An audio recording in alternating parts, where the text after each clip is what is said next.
గత వీడియోలలో పరిశుద్ధాత్మ పాత నిబంధన గ్రంథంలో సృష్టి కార్యంలో పాల్గొన్నట్లు, అలాగే నిర్దిష్ట సమయాల్లో నిర్దిష్ట వ్యక్తుల మీదకు నిర్దిష్ట పని నిమిత్తమై వచ్చి దేవుని కార్యము ముగిసిన తరువాత ఉపసంహరించుకున్నట్లు చూచాము.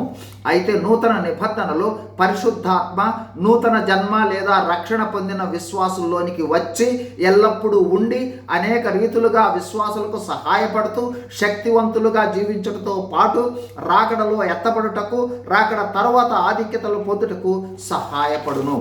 నూతన నిబంధనలో పరిశుద్ధాత్మ చేయు కార్యాలలో మొదటిది యోహాను సువార్త 14:16 నందు తాను వెళ్ళబోతున్నానని చెప్పినందుకు కలవరపడిన శిష్యులతో ప్రభువారు మొదటిసారిగా పరిశుద్ధాత్మను గురించి తెలుపుతూ, నేను తండ్రిని వేడుకొందును, మీ యొద్ద ఎల్లప్పుడూ ఉండుటకై ఆయన వేరొక ఆదరణకర్తను అనగా సత్యస్వరూపి అయిన ఆత్మను మీకు అనుగ్రహించును అని చెప్పారు. యేసు ప్రభు తను వెళ్ళినను తను ఏ విధంగా ఆదరిస్తాడో ఆ విధంగా ఆదరించు ఆదరణకర్తయే పరిశుద్ధాత్ముడు అని తెలిపాడు. అందుకే పౌలు భక్తుడు ప్రభువే ఆత్మ అంటాడు. కావున యేసు ప్రభువు జరిగించిన పనులన్నీ పరిశుద్ధాత్ముడు విశ్వాసులకు జరిగిస్తాడు.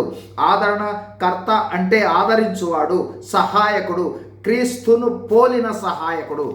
విశ్వాసులకు ఆదరణకర్తగా పరిశుద్ధాత్మ చేయు సహాయము. 1. విశ్వాసులకు పరీక్ష పరిశోధనలు ఎదుర్కొనేటప్పుడు, విచారము, భయము, చింతలు మొదలైన పరిస్థితులలో ఉన్నప్పుడు ఆయన ప్రత్యక్షంగా ఓదార్చుతాడు. 2. విశ్వాసులు సవాళ్లను ఎదుర్కొనేటప్పుడు ఎదుర్కొనుటకు అవసరమైన శక్తినిస్తాడు. విశ్వాసంలో పట్టుదలగా ఉండేందుకు ప్రోత్సహిస్తాడు. 3. విశ్వాసులను నడిపిస్తాడు. వారి మార్గంలో వెలుగు ప్రసరింపజేసి మార్గనిర్దేశం చేస్తాడు. దేవుని చిత్తాన్ని అర్థం చేసుకున్నటకు సహాయం చేస్తాడు.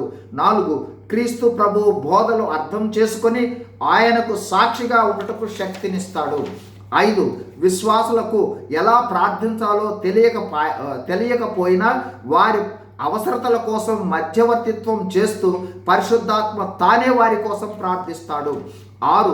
క్రీస్తు వలె రూపాంతర అనుభవం పొందటానికి, పవిత్రతతో జీవించటానికి, ఆధ్యాత్మిక పరిపక్వతలోనికి వెళ్ళటానికి సహాయం చేస్తాడు.